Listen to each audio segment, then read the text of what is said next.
할렐루야. 서로 축복하십니다. 감기 걸리지 마세요.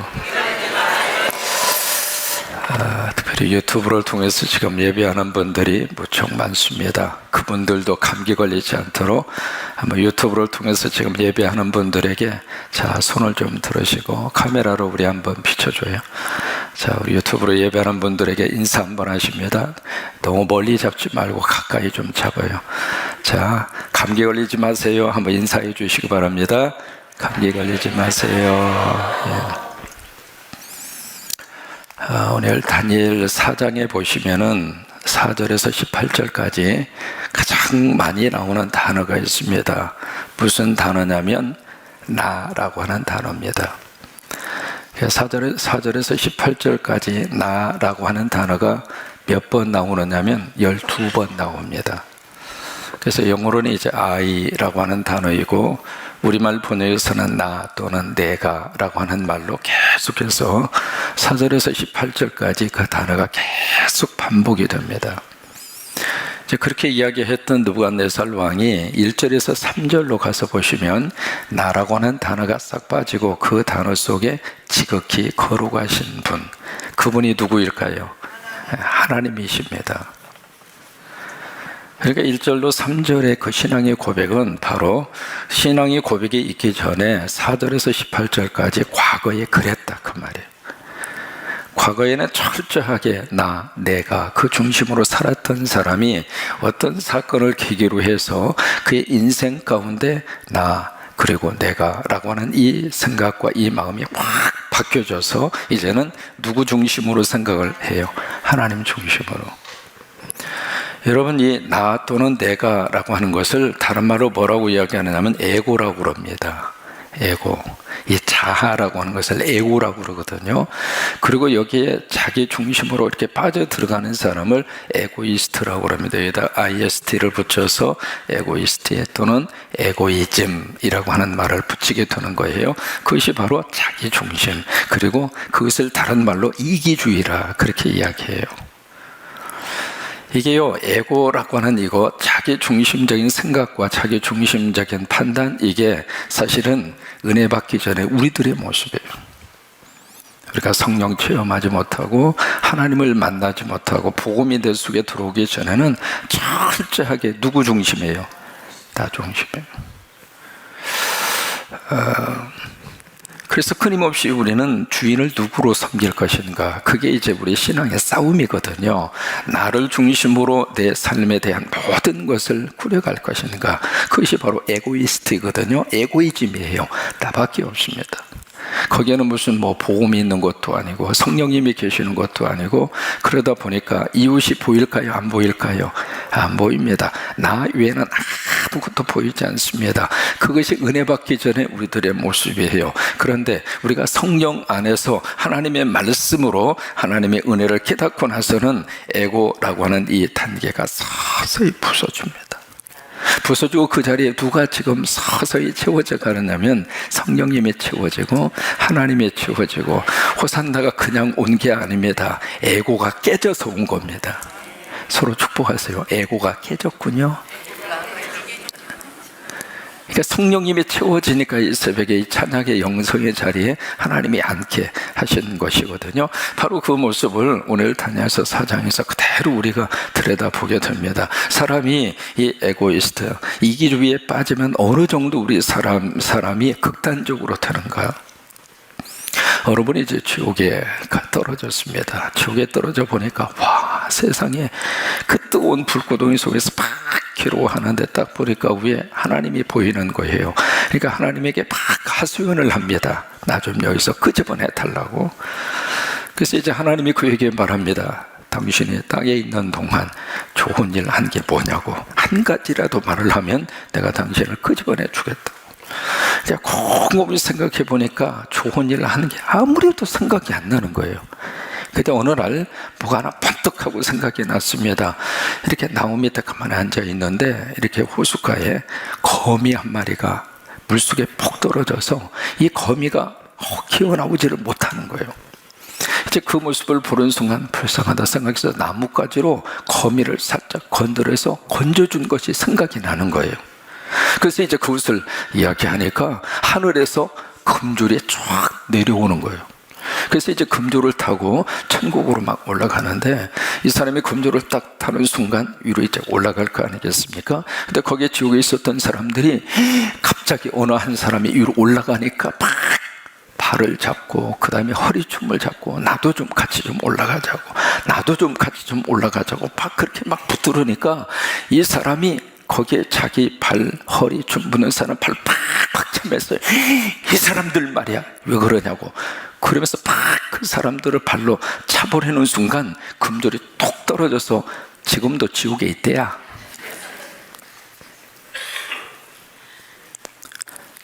나만 생각하면 나도 죽어요. 그게 에고이스트입니다. 근데 은혜 받기 전에는 그 생각을 못하고 삽니다. 나만 살면 다 살 수 있다고 생각합니다. 칼 바르트라고 하는 독일의 신학자가 그 이야기합니다.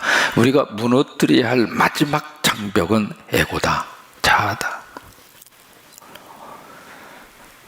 지금 우리가 신종 코로나 바이러스 때문에 모두가 다 상당히 예민해져 있는 상태에서 우리가 살고 있습니다.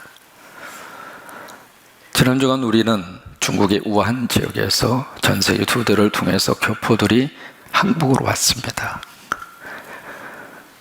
들어오기 전에 각자마다 플랜카드를 걸고, 우리 지역만은 절대로 안 됩니다.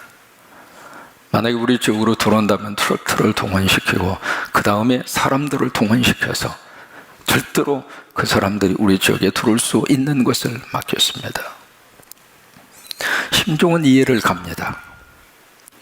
근데 그분들이 무슨 바이러스 덩어리도 아니고, 그분들이 들어오면 모든 그 동네가 다 신종 코로나에 걸리는 것도 아니고,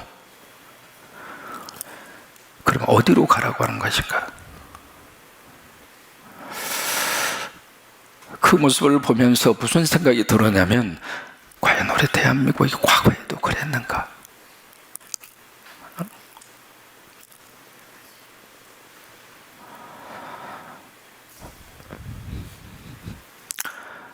만약에 우리 가족 가운데 어느 한 사람이 우한에 있다가 한국으로 돌아왔다고 가정을 해보십시다.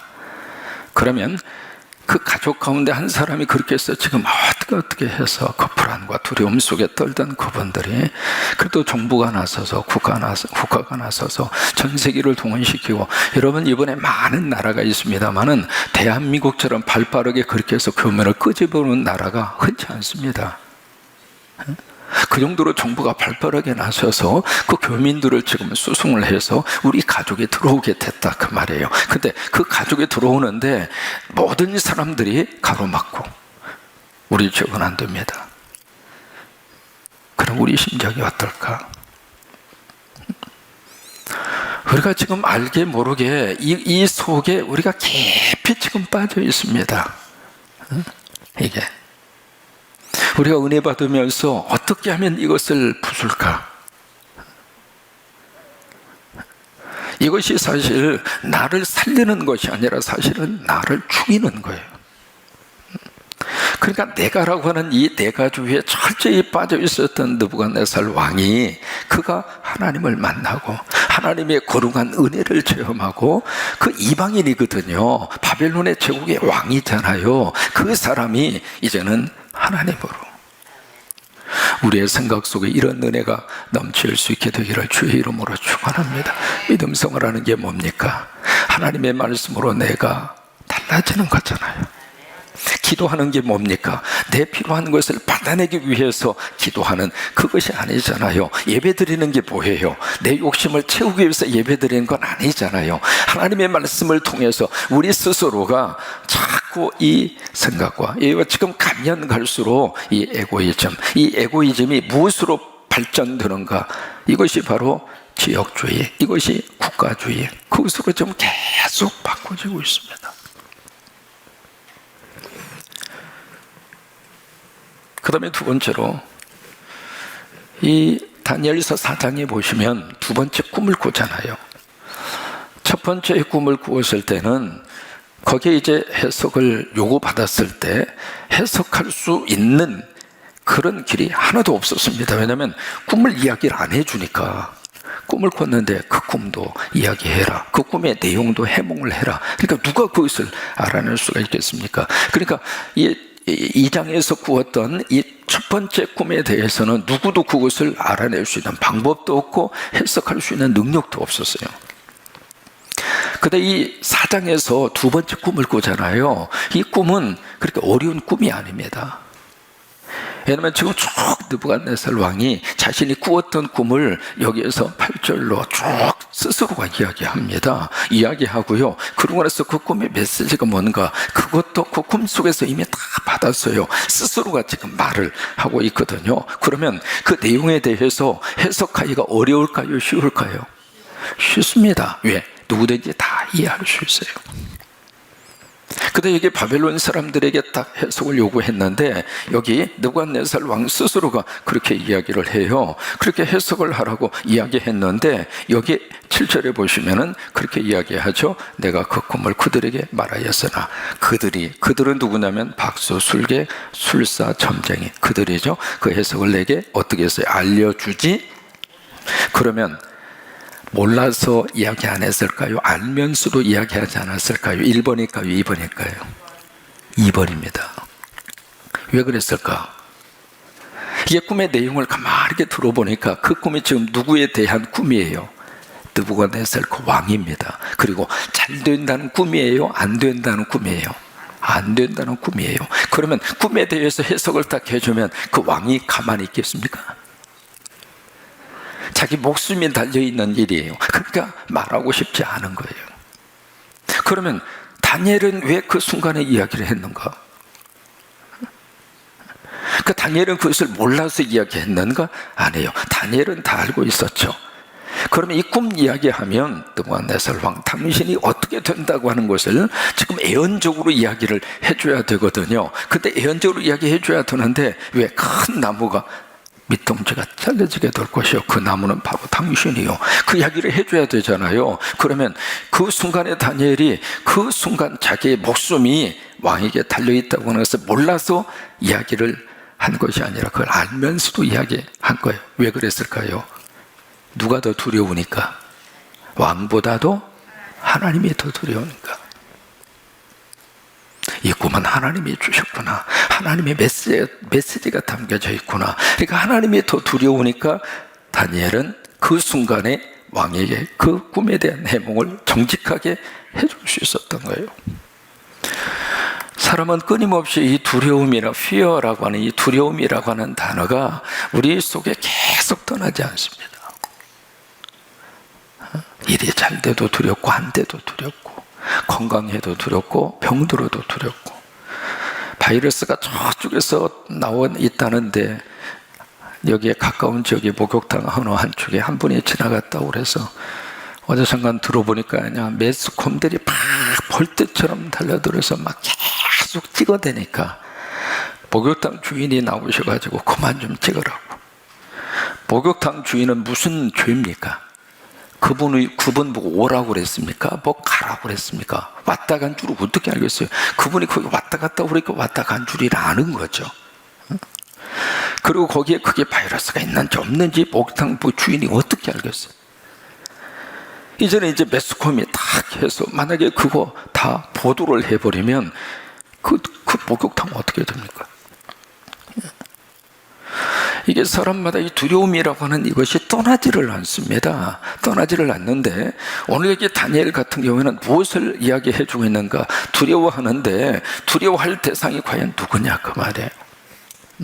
다니엘은 누구를 두려워했는가? 하나님을 두려워했습니다. 하나님을 두려워하니까 사람이 두렵지가 않았습니다.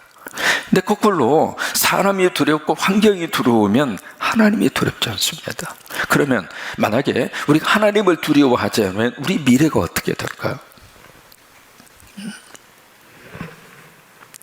그 다음에 세 번째, 여기 다니엘이라고 하는 사람을 지금 느부갓네살이 부르면서 여기서 이름을 벨드사살이라 그렇게 붙였잖아요.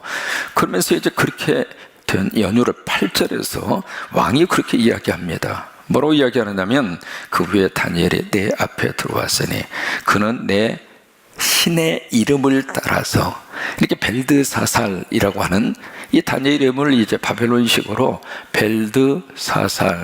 사살이라고 하는 이름으로 그렇게 이름을 바뀌었잖아요.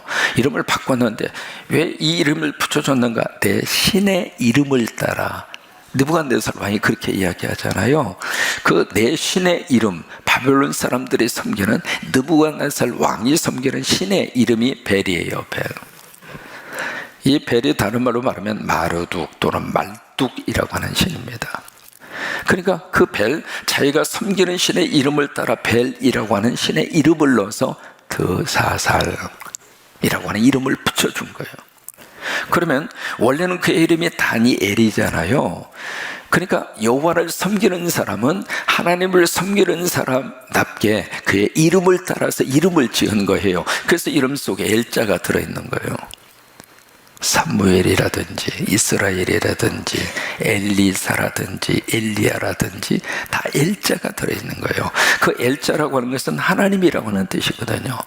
그러니까 하나님을 섬기는 사람답게 하나님의 이름을 따라서 이름을 지었던 다니엘이 이제는 바벨론 제국으로 됐을까? 괴로웠을까요? 괴롭지 않았을까요? 근데 참 특이한 것은 이 다니엘서 4장 이후에 더 이상 벨드사살이라고 하는 이름으로 다니엘을 부르지 않습니다. 이 순간부터 더 이상 다니엘을 벨드사살이라 라고 하는 이름으로 불리우지도 않고 부르도록 허용도 안 합니다. 계속 다니엘로만 나옵니다. 그 다음에 또 하나 기억할 것은 여기서 이제 그 느부갓네살 왕이 10절로 보시면은 11절이죠.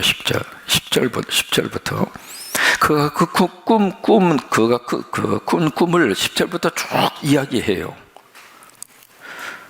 이야기를 하는데 이게 17절까지입니다. 10절부터 17절까지가 꿈에 대한 내용이거든요. 근데 그 꿈을 이야기하면서 그 꿈에 대한 해석까지 다 하고 있어요. 스스로가 다 하고 있는데, 자 보시면 10절에 꿈에 본 적 땅의 한 중앙에 한 나무가 크게 있는 것을 봤는데 높이가 높더라.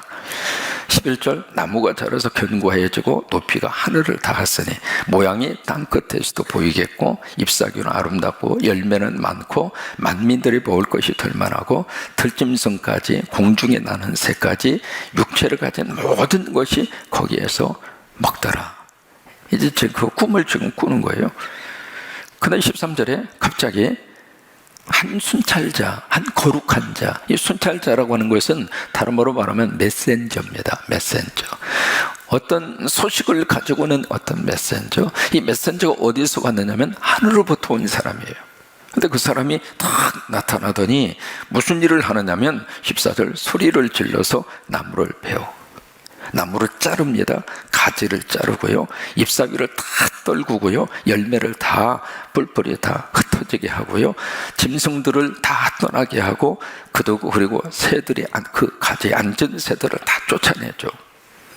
그리고 이제 그루터기만 겨우 남아있는데 그 그루터기를 쇠하고 쇠줄로 꽁꽁 묶습니다. 그리고 그것을 들녘에다가 방치를 합니다. 그러니까 들녘에서 이 그루터기가 하늘에 있을 땅의 불, 들짐승 함께 거기서 있는 거예요. 그러다가 16절에 거기 이제 그 사람의 마음이 확 바뀌어집니다. 뭐냐면 정신병자가 된 거예요. 그래서 정신병자가 돼서 완전히 이제 미친 사람이 되는 거죠. 그래서 사람의 마음 같지 아니하고 짐승의 마음을 받아 이게 완전히 짐승처럼 정신병자가 돼버린 거예요. 그런 상태로 몇 년을 지내느냐면 7년을 지냅니다. 그러다가 17절에 보시면 이는 무슨 얘기냐면 그 꿈의 내용이 이거였다 그 말이에요. 스스로가 꿈에 대해서 해몽을 하고 있는 거예요. 이 꿈은 무슨 의미를 가지고 있는가? 순찰자들의 명령대로요, 거룩한 자들의 말대로니 지극히 높으신 이가 사람의 나라를 다스리며, 이게 꿈의 내용이었다 이 말이에요. 이게 뭐냐면 그 나라를 다스리는 분은 지극히 높으신 분이다. 그 지극히 높으신 분이 누구예요? 하나님, 느부갓네살 왕은 이방인이기 때문에 기독교적인 용어를 잘 못 쓰는 거예요. 자기 식대로 지금 표현을 하는 거거든요. 그래서 하나님도 하늘의 왕이라고 표현을 하고 있는 거예요. 그래서 지극히 높으신 분, 그분이 사람의 나라를 다스리고 지극히 높으신 그분의 뜻대로 그 나라를 누구에게든지 주고, 또 지극히 천한 자, 천한 자라고 하는 것은 비열하고 무능한 자를 말하는 것이 아니라 겸손한 자예요. 그 겸손한 자를 그 위에 세우시는 줄을 사람이 알게 하려 함이라. 이게 꿈의 내용이에요. 그러면 그 메시지를 느부갓네살 왕이 이미 스스로가 꿈을 통해서 다 받은 거예요.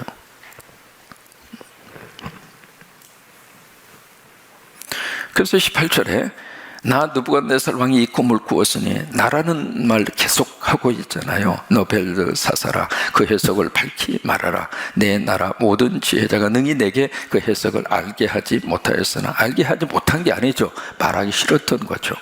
오직 너는 능히 하리니 이는 거룩한 신들의 영이 내 안에 있습니다. 지극히 거룩한 신이라고 하는 게 성령이잖아요. 성령을 그렇게 표현한 거예요. 이 단어가 4번 나옵니다. 이것이 내 안에 있습니다. 결국 이제 이 꿈을 듣고 그 다음에 19절 이하의 말씀에 이 다니엘이 어떻게 이 느부갓네살 왕에게 이 꿈에 대한 해석을 해 주었는가, 그것은 내일 아침 하겠습니다.